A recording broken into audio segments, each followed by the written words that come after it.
네, 안녕하세요. 로열로더 투자 전략가 로로스입니다. 자, 이번에는 외국인 종목 따라잡기 기관에 이어서 두 번째 시간을 마련해 봤습니다. 급락장에서도 매수한 종목들이 있겠죠. 그래서 수급권 신주 베스트 5 종목 추려 보도록 하겠습니다. 자, 본론으로 바로 넘어갈게요. 먼저 5위를 차지한 종목은 에코프로입니다. 156억 2천만 원 약이고요. 뒷자리는 반올림 했습니다. 그래서 에코프로 같은 경우가 이제 다섯 번째 5위에 해당이 되고요.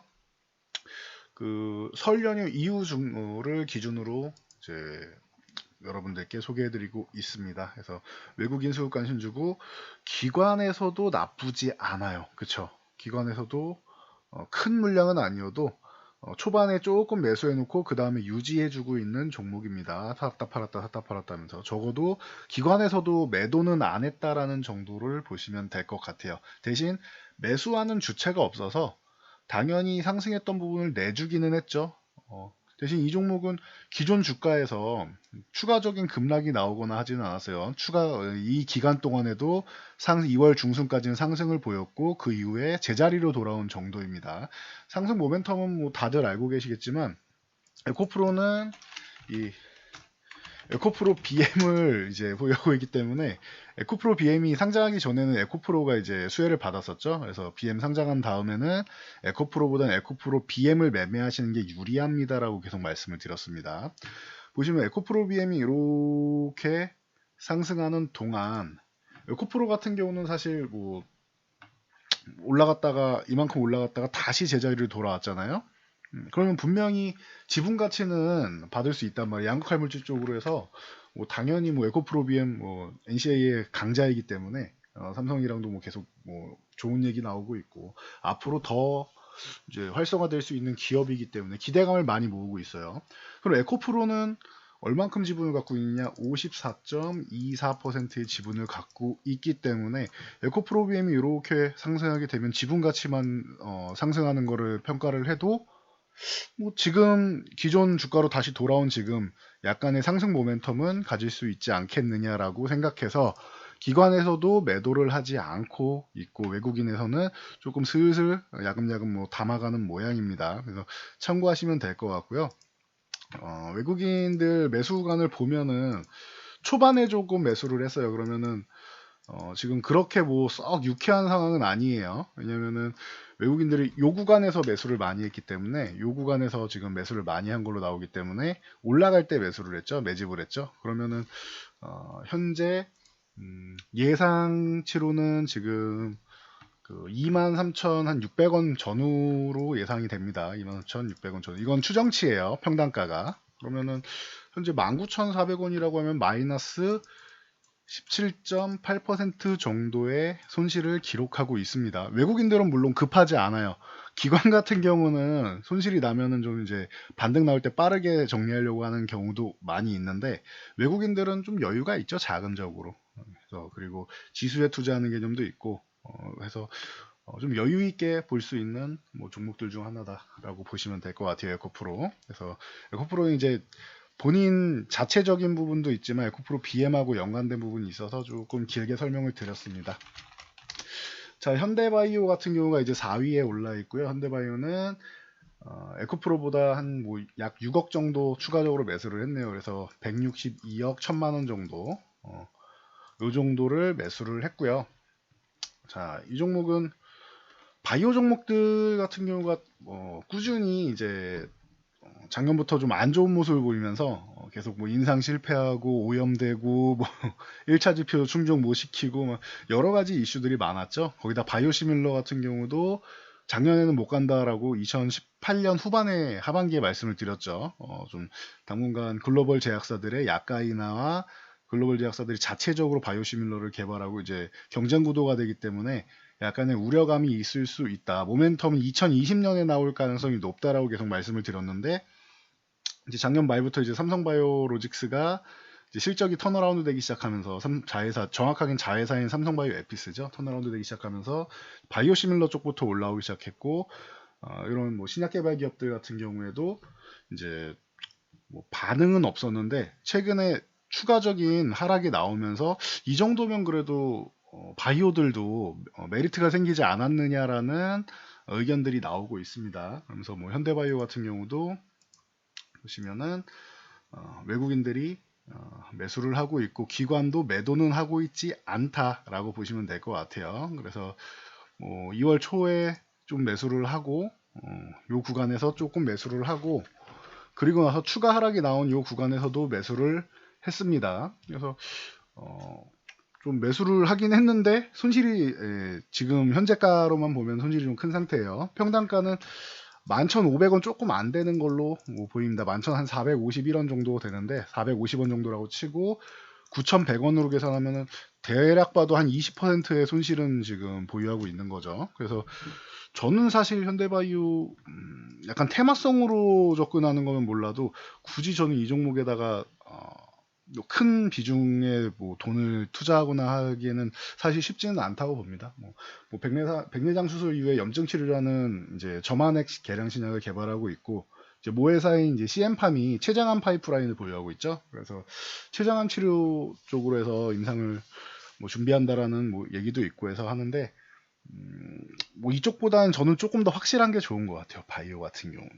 그냥 무작정 기대감만으로 가는 것은 이거는 테마주라고 봐야 되는 거, 테마성 움직임이라고 봐야 되고, 좀 어느 정도 좀 확인된 종목들이 낫지 않나 싶습니다. 그래서 개인적으로는 선호하지 않지만 이 현대바이오에 대해서 당연히 긍정적으로 보시는 분들도 많이 계실 거예요. 그리고 외국인들도 저렇게 매수를 했다라는 것은 저하고는 생각이 다른 것일 수 있겠죠. 그러니까 참고 정도 하시면 될 것 같습니다. 자, 다음 안랩. 안랩 같은 경우는 이제 뭐 안철수 연구소죠. 그래서 뭐 안철수 씨가 지금 뭐 18.56%의 지분을 가지고 있고 정치 테마주로 엮여 있고 보안 관련주로서는 뭐 기술력은 당연히 뭐 충분히 있는 쪽인데 자꾸 정치 테마 쪽으로 엮이니까 굳이 뭐 매매하고 싶지 않은 종목이죠. 그래서 제가 여기 한번 반등이 나왔을 때 안철수 씨 뭐 복귀한다 해서 반등 나왔을 때 정리하는 게 좀 낫지 않겠느냐라는 의견을 드렸었는데 그때 제가 말씀드린 내용을 잘 들으신 분들은 지금은 조금 나았겠죠. 그 당시에 그래도 반등 나왔을 때 정리를 하신 거니까 지금 구간이면 굉장히 뭐 고통스럽겠죠. 그래서 뭐 안랩 같은 경우는 현대바이오보다 한 12억 8천억 정도를 추가로 매수를 했네요. 그래서 174억 9천 거의 175억이라고 보면 되겠네요. 이 정도고 평단가는 6만 원 약간 아래 정도 된다고 보시면 5만 9천 뭐 중반 정도 되는데 이 정도 되겠네요. 그러면은 뭐 참고하시면 되고 지금 현재가에서는 마이너스 16.3%.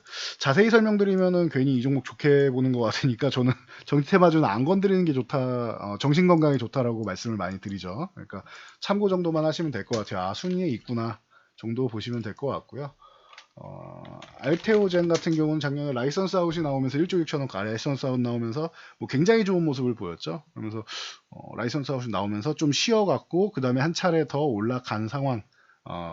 그런 상황에서 이번에 조정을 받았는데 현재 주가는 그러면은 라이선스 아웃 나오고 한 차례 상승했을 정도의 주가. 그러면은 이걸 좀 메리트 있게 보는 시각도 분명히 있을 것 같아요. 왜냐면 이제 라이선스 아웃 실체가 나온 것이고 그냥 신약 개발에 대해서 한미약품 같은 경우도 뭐 이제 플랫폼 쪽을 이제 라이선스 아웃을 했었고 이제 다른 업체들 같은 경우 이제 신약 개발 쪽으로 해서 임상이 성공해야지 추가적으로 이제 돈을 받는데 알테오젠 같은 경우는 조금 다르죠. 정맥주 사용을 피하 주사 제형으로 하는 이제 기술력을 이제 라이선스 아웃을 한 거라 의미가 조금 다르긴 합니다. 그래서 좀 우리나라에서도 이제 충분히 이제 경쟁력 있는 부분이 아니겠느냐라는 의견들이 많이 나오고 있습니다. 그래서 참고하시면 될 것 같아요. 바이오를 차라리 이렇게 실체가 있는 쪽이 조금 더 낫다라고 말씀드린 거예요. 아까 현대바이오보다는 개인적인 의견입니다. 이거는 무조건 알테오전이 뭐 현대바이오보다 좋은 기업이다라고 단정 지을 수는 없어요. 네, 개인 선호 취향이 차라리 낫다라는 겁니다. 그래서 보시면 될 것 같고 2위는 뭐 안랩하고는 뭐 격차가 크죠. 아까 175억 정도라고 했는데 알테오제는 거의 뭐 500억 가까이 매수를 했습니다. 498억이니까 약 500억이라고 할게요. 그래서 평단가는 지금 한 7만 3천 원 중반 정도로 잡혀 있으니까 요 정도가 되겠죠. 그래서 뭐 마이너스 5% 정도 요 정도로 잡혀 있다라고 보시면 될 것 같아요. 밑에 3, 4, 5위보다는 수급이 좋기 때문에 뭐 확 뛰었죠. 그 안랩에 비해서 뭐 거의 한 3배 정도 매수를 했는데 그러다 보니 이렇게 하락을 했어도 낙폭이 있어도 낙폭을 좀 줄이니까 큰 손실이 아닙니다. 외국인 평단가에서 참고하시면 될 것 같아요. 그리고 마지막으로는 1위 대망의 1위는 셀트리온 헬스케어. 이거 기관 매수 1위 종목하고 똑같죠? 그러면은 확인해 보면은 뭐 간단하겠네요. 이거는 기관하고 외국인하고 동시에 러브콜을 들어왔고, 셀트리온 헬스케어는 올해 굉장히 좋을 것이다라고 제가 과거부터 계속 많이 말씀을 드렸죠. 기대감, 유럽 쪽에서 램시마, SC, 이게 아까 말씀드렸던 이제 정맥 주사, 우리가 뭐 흔히 닌겔이라고 표현하는 이 정맥 주사를 한 2시간 정도 이렇게 맞아야 되는데, 2시간 전후로 해서 맞아야 되는데, 이제 이거를 정맥 주사용을 이제 피하 주사용 해서 그냥 주사기 꽂고 놓으면은 한 10초면 되죠. 빨리 잘 놓으면은 10초. 우리가 굉장히 무서워서 두렵고 해서 처음 놓고 해서 해도 1분 안에 다 됩니다. 이거는. 그래서 굉장히 간편하게 이제 뭐 병용할 수 있는 뭐 피하 주사 제형으로 나오는 건데, 이게 오리지널 약품 쪽이 이제 존슨앤존슨에서도 실패한 기술인데, 레미케이드 쪽으로 해서 그렇게 만들고 싶었는데 실패했는데 셀트리온에서 이거를 성공을 했습니다. 거기서 이제 올해부터 판매가 될 예정인데 기대감이 굉장히 높다라고 했어요. 미국에서는 트룩시마랑 허주마가 이제 출시가 되는데 트룩시마 쪽에 기대가 높다라고 했죠. 허주마는 경쟁약품이 많은데 트룩시마는 경쟁약이 없다. 그래서 테바가 이번에 유통을 하면서 굉장히 심혈을 기울여서 좀 신경을 써줄 가능성이 높다라고 했죠. 테바는 이제 기존의 의약품들이 이제 좀 이제 하향세를 겪으면서 신규 모멘텀이 필요한데 트룩시마로 이제 활로를 뚫으면은 기존에 이제 유통했던 유통망이 있고 하니까 가능성이 굉장히 높다. 그리고 초기에 이제 트룩시마는 이제 시장 선점을 하는 구간이기 때문에 이런 유통망 채널이 있는 테바랑 이제 시너지가 굉장히 좋지 않을까라고 예상을 하고 있습니다. 그래서 아무리 미국 시장이 바이오시밀러 쪽에 좀 보수적이라고 해도 이제 조금씩 깨어가고 있기 때문에 램시마 같은 경우는 미국 시장 진출한 데 의미를 둔다라고 말씀드렸죠. 그래서 진출한 정도의 의미를 두는 거고 그 당시에 뭐 사보험 진입도 좀 어려웠고 작년 10월에 뭐 유나이티드 헬스케어에 이제 등재가 됐지만 사보험 진입도 어려웠고 바이오시밀러에 좀 이제 유럽은 개방적이지만 미국은 보수적이고 해서 사실 램시마 진출의 의의를 두는 거지 그렇게 성공적이었다고 얘기할 수는 없어요. 미국 시장에서는 좀 고전했다라고 보는 게 맞습니다. 유럽에서야 뭐 오리지널 약품보다 더 잘 팔려서 뭐 57%의 점유율을 보이는 거지 미국 시장은 실패를 했다라고 보는 게 맞다고 봅니다. 대신 의미는 있다. 그런 미국 시장이 이제 조금씩 오픈이 되고 있죠. 그러면서 트룩시마가 잘 해주면은 램시마 SC와 함께 이제 뭐 셀트리온 그룹주의 뭐 상승을 이끌 가능성이 있지 않겠느냐라고 기존부터 많이 말씀을 드렸으니 해당 관련 영상들 보시면 될 것 같아요. 앞에 영상이 있습니다. 그래서 기관과 외국인 양쪽에서 1위 매수. 이건 시총 1위니까 바스켓으로 담은 것도 분명히 있을 거예요. 기업이 좋아서 담은 것도 있지만. 그래서 참고하시면 될 것 같습니다. 그래서 뭐 이 종목들을 제가 추천한다라기보다는 그냥 외국인이 매수한 종목도 여러분들이 알고 계시면 좀 참고할 수 있겠죠. 기관이 매수한 종목 참고할 수 있을 거고. 그래서 여기까지 말씀드리고 물러가도록 하겠습니다. 여러분들 오늘도 뭐 기분 좋은 하루 되시고요. 오늘은 뭐 기대감이 좀 있는 날이기 때문에 잘 대응하시고 영상 잘 참고해서 성공 투자하시기 바랍니다. 좋아요와 댓글은 영상 제작에 큰 힘이 됩니다. 저는 이만 물러갈게요.